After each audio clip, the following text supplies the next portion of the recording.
We've got a fabulous staff team who are all practitioners, all from a nursing background, and we work together to make sure that our students get the best experience possible. So we're working with a variety of students with a large range of academic backgrounds and experience, and what they need is individualised and personalised support to get them from the beginning to the end of the programme successfully. That's around building relationships with our stakeholders, getting to know our students individually, making sure that they identify what they want to achieve, what experience they have, and how we're going to help them develop that. It offers a structured approach to career development. It's an excellent programme in terms of filling in sort of skills gaps in the workplace, and it's actually now embedded in our career development pathway for nursing. The academic team are amazing, they're really inspiring, they're very supportive, so they're really caring, they're always on hand to listen, answer any questions. They're always available and they've got a vast amount of clinical experience. We have traditional lectures and seminars that we deliver. Some of the more difficult subjects, I suppose you could say, things around like anatomy and physiology. But we do try and offer a little bit more than that. So we use the anatomy lab, which is amazing. As part of the physiology and anatomy module, we were able to access the anatomy lab. That just really brought the learning to life. So we were able to kind of step in and experience the facilities that medical students use. That really helped my exam result. We're in a ward, so we do simulation sessions within the ward environment. And we also have a flat set up, so we do community visits. We use the patient care or public involvement teams, they're real patients. They come in, they share their experiences with our apprentices, give that real life lived experience of their conditions. And we'll be given scenarios and we have to learn how to deal with situations. It could be breaking bad news, things like that. So there's a wide range of teaching that happens in the university and on the apprenticeship. When we recruit apprentices, we work really closely with the trusts. They often do the screening in and screening out and the kind of triage of whether people are going to come to interview.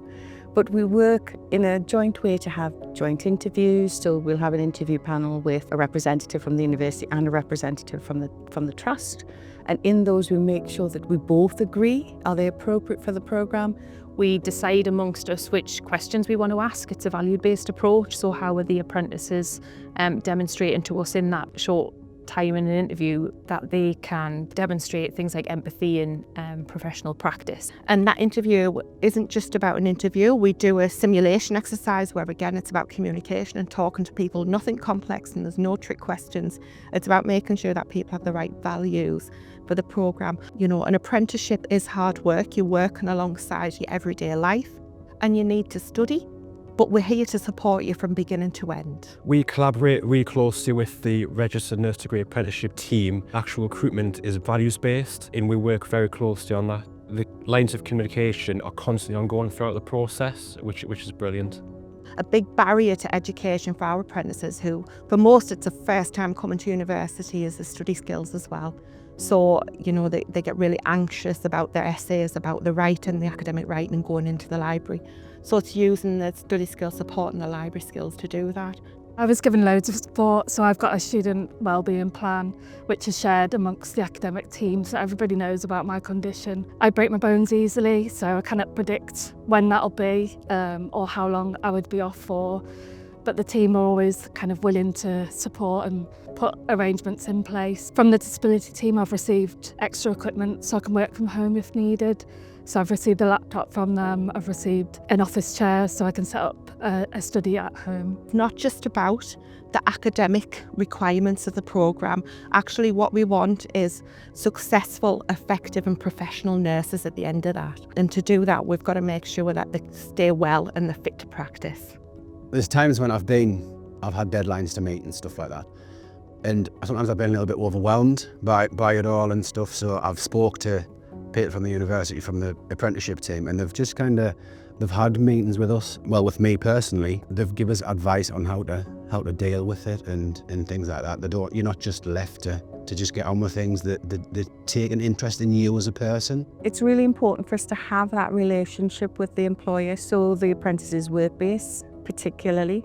So as part of the apprenticeship, we have to have 12 weekly reviews with people, and they're 12 weekly progress reviews. It's about where is somebody at this moment in time in the programme, Where are we wanting them to get to? What do they need to get there? And what can we provide and what can the employer provide? So it's really important that we work together. They are in a work base, so we're working with other practitioners, work-based supervisors and assessors, building those really strong relationships to make sure that we're integrating the theory with the practice, and that's key to the success of the apprentice. Our students have access to a virtual learning environment, Canvas, where we have a range of resources and activities, videos, taking into account people's preferences for learning and teaching. We have suggestive reading, we have some instructional design activities. We use a bit of gamification, so there might be things like crosswords or that kind of thing to really get them interacting. In our workspace, we can use that and kind of look at opportunities, so even when we're not on campus. And as part of that, I was able to apply successfully for the NHS England Student Council, which I'm a member of, for North Eastern Yorkshire, which is really exciting. For us, it's making sure that we support the employer understanding what it is they need to do for an apprentice when they're either in their workplace or on placement with them, and that we support them in relation to if there are any issues with capacity, if there are any issues clinically, that we take those on board and we adjust with the apprentice and the employer what the learning might be at any one particular point in time. So my biggest achievement was definitely the Star Award, and that was for attending open days and events for potential new apprentices that want to come onto the programme. They would ask questions and I would answer them and just give them information that they want. All them questions that I had when I was first starting, them's probably got them, so hopefully by me being there, then I can answer them questions and put their worries or whatever they might have, put them at ease. My proudest achievement so far is joining the NHS England Student Council. I'm the first apprentice from the nursing apprenticeship programme to be able to join, and I've been able to kind of develop so many skills from that already in just a few months.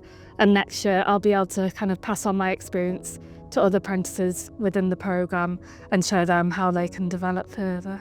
We've built a rapport over the many years that we have actually delivered this programme. It's developed into a fantastic project actually. And now the University of Sunderland are a key partner of our trust. I think the apprentices inspire me every day, all of the apprentices. You know, they come in, they do what they need to do, and they do it well. You know, all of the apprentices, I think I mentioned this before, they come from lives that are full already, even before they come on the apprenticeship programme.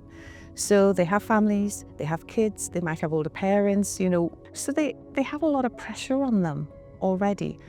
They strive to do the best job that they can do. They want to be nurses. A lot of them, this has been their dream career for a long time, but they haven't been able to do that because they haven't been able to afford to do it, especially once they have families, especially once you have a mortgage and all of those other financial responsibilities that you have.